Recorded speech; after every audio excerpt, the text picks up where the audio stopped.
जी sir जी नमस्कार। Hello sir जी नमस्कार। नमस्कार सर जी अपना परिचय दीजिए ना।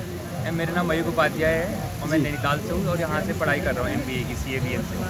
अच्छा बंदनगर। अच्छा, ये इफको कंपनी द्वारा उत्पादित नानो यूरिया के बारे में कुछ बता दीजिए।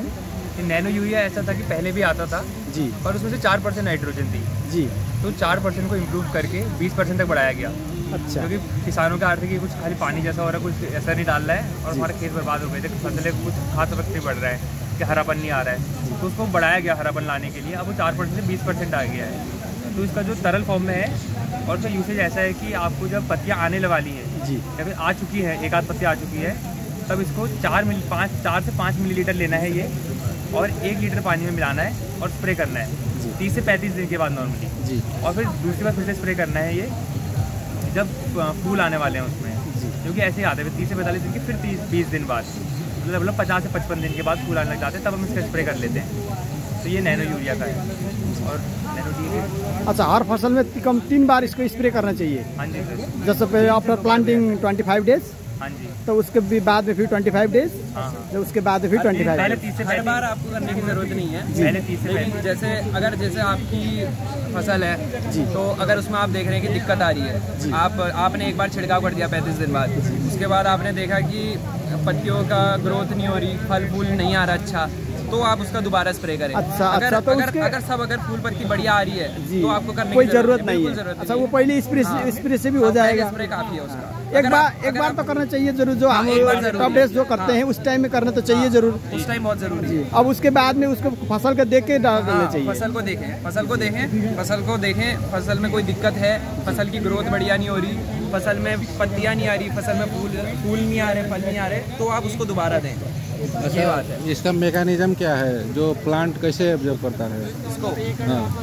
इसमें मतलब ये है, ये लिक्विड फॉर्म पे है सबसे नहीं, जैसे हम प्लांट का किस पार्ट इसको ऑब्जर्व करता है? फोलिएज, पत्तियां इसको लेती हैं। हाँ, हाँ। जब पत्तियां आती हैं हाँ। तो यूरिया का काम यही होता है कि ग्रोथ डेवलपर होता है। अब अब जब हम लोग स्प्रे करेंगे तो आप सिर्फ इसको ऊपर ही देंगे। पत्तियों पर तो नहीं गिरेगा, आप उसको पूरे पौधे पे देंगे। हाँ पौधे पे देंगे। हाँ। तो जो स्टीम में लगेगा, उसके बाद में सॉइल में जाएगा, उसके बाद में जो फ्लावर में जाएगा, वो तो बर्बाद हो गया। नहीं, ऐसा नहीं होता। हाँ। पूरा पौधा करता है इसको, ऐसी बात नहीं है। हाँ।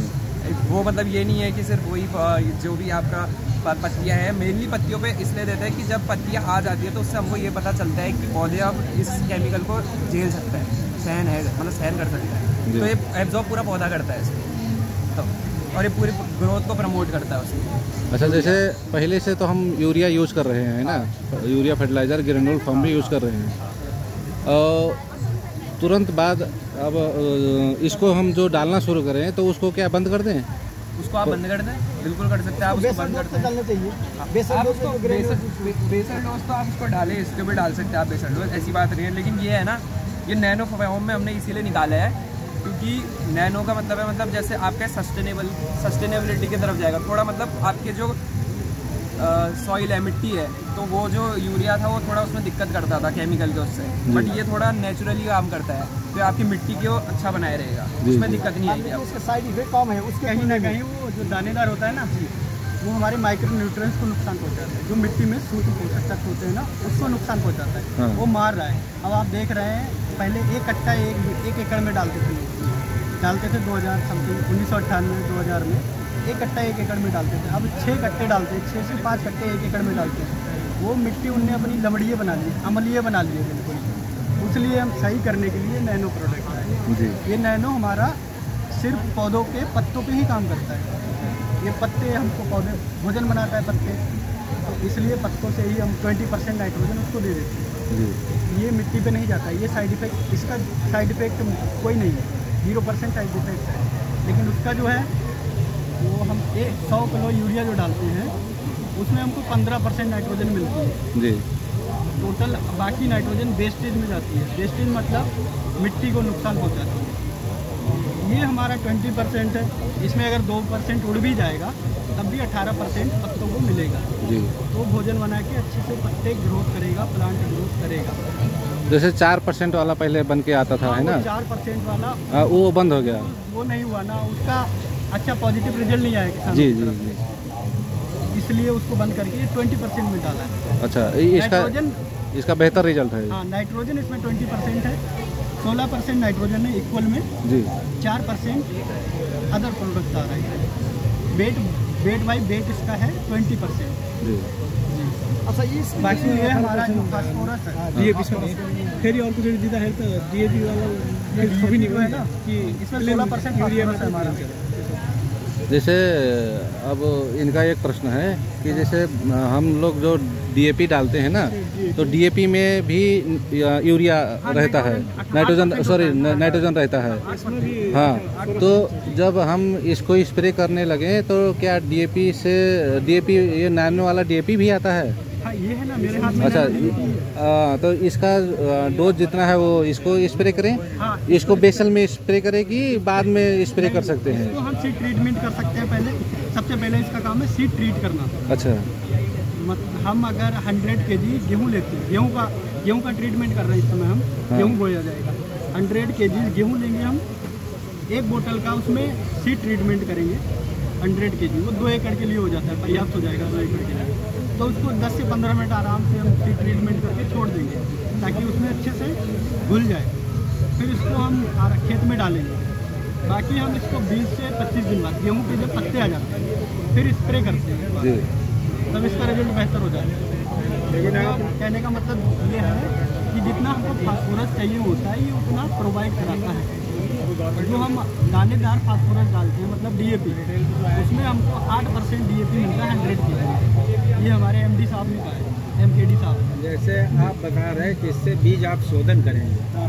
जैसे हम जब बुआई करते हैं खेत में, तो बुआई के माध्यम से जब खाद और बीज को साथ में नहीं डालते हैं, उसमें भी थोड़ा मेथड अलग होता है, थोड़ी दूरी पे रखते हैं। और इसको आप सीड ट्रीटमेंट बता रहे हैं, तो जब उसका जमाव होगा, इससे तो जमाव भी नहीं होगा, जमाव इसका खत्म हो जाएगा। जमाव नहीं खत्म होगा। क्यों नहीं खत्म होगा? कैसे होगा बताइए। मैंने आपको बताया कि ये 100 kg 100 किलो गेहूँ में आप इसको शोधित करेंगे, फिर शोधित में डालेंगे तो पल्ले इसके बढ़िया है, जो अंकुरित होगा ना वो बढ़िया से अंकुरित होगा। आलू के लिए भी सेम वो है 25 ml 6 किलो बीज,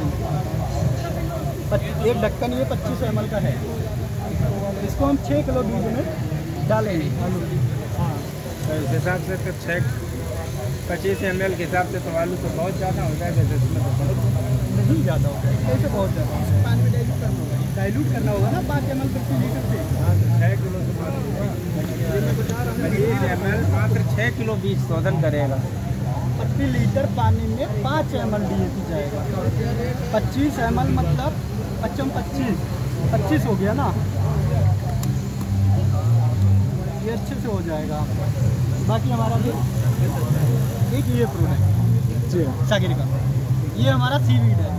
ये हम ब्राउन एंड रेड एल्गी से बनाते हैं, समुद्री शैवाल से। इसका रिजल्ट हमारा फार्मरों का फीडबैक बहुत बढ़िया है।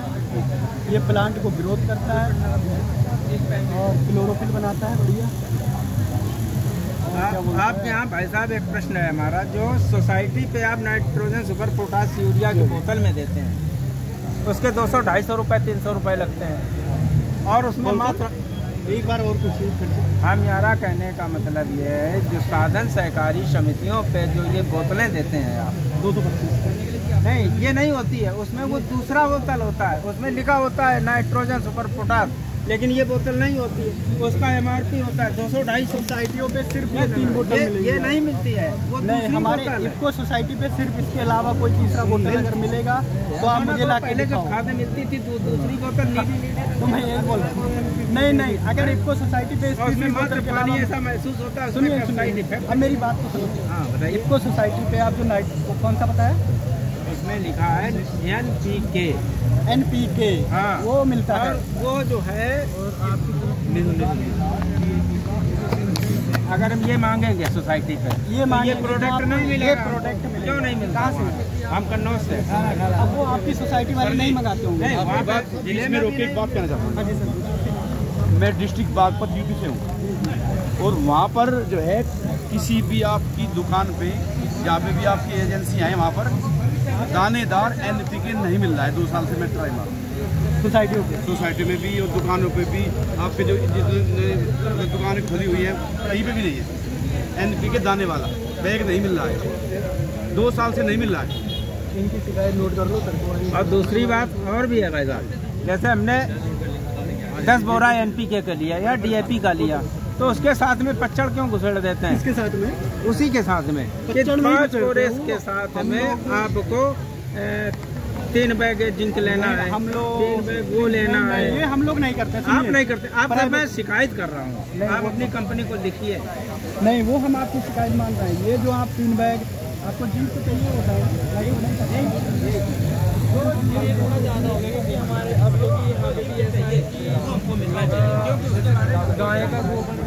उधर भी मिल जाएगा, यूपी में भी आ जाएगा। में भी आ जाएगा, लेकिन अभी हमारे पास